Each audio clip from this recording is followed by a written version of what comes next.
Unofficial phone official ভাবে active হয়েছে কিনা কিভাবে বুঝবেন?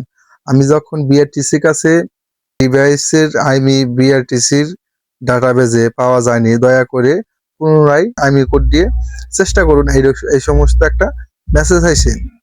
তার মানে এখানে বুঝাইতেছে আমার আনঅফিসিয়াল এখনো আছে আমার এই ফোনটা। আমার কোডটা অ্যাক্টিভ আছে কিনা আমি বুঝবো কিভাবে? আজকের এই ভিডিও থেকে জানতে পারবেন 2026 সালে এসে আপনার অবৈধ ফোন বৈধ হয়েছে কিনা কিভাবে বুঝবেন, এই ভিডিও থেকে জানতে পারবেন। তো আমি চলে আসলাম আমার ডায়াল প্যাডে, এসে এখানে *1616 হ্যাশ এটা লিখে আপনারা ডায়াল করে দিবেন। তো আমি ডায়াল করে দিলাম। এখানে আপনারা স্ট্যাটাসে আসবেন, এখানে 1 চাপ দেবেন।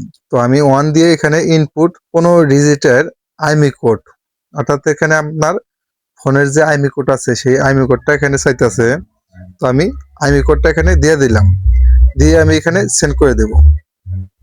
আমার এখানে মেসেজ দিয়ে জানিয়ে দিবে আমার ফোনের কোডটা অ্যাক্টিভ আছে কিনা। তো আমার এখানে মেসেজটা চলে আসছে, দেখেন এখানে আমার নম্বর এত এত এবং সিস্টেমে নিবন্ধিত রয়েছে এবং ব্যবহৃত হচ্ছে এই কোডটা। একই জায়গায় আমার মেসেজ আইছে কোডটা খুঁজে পাওয়া যাইতেছে না।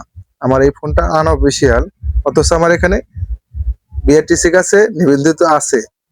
এই নিবন্ধিত আমার 2026 সালে এসে অটোমেটিক সিমে যে রেজিস্ট্রেশন আছে সেটার সাথে লিঙ্কিং করে অটোমেটিক আপনার রেজিস্ট্রেশন হয়ে গেছে কোডটা, আমার এই ফোনের কোডটা।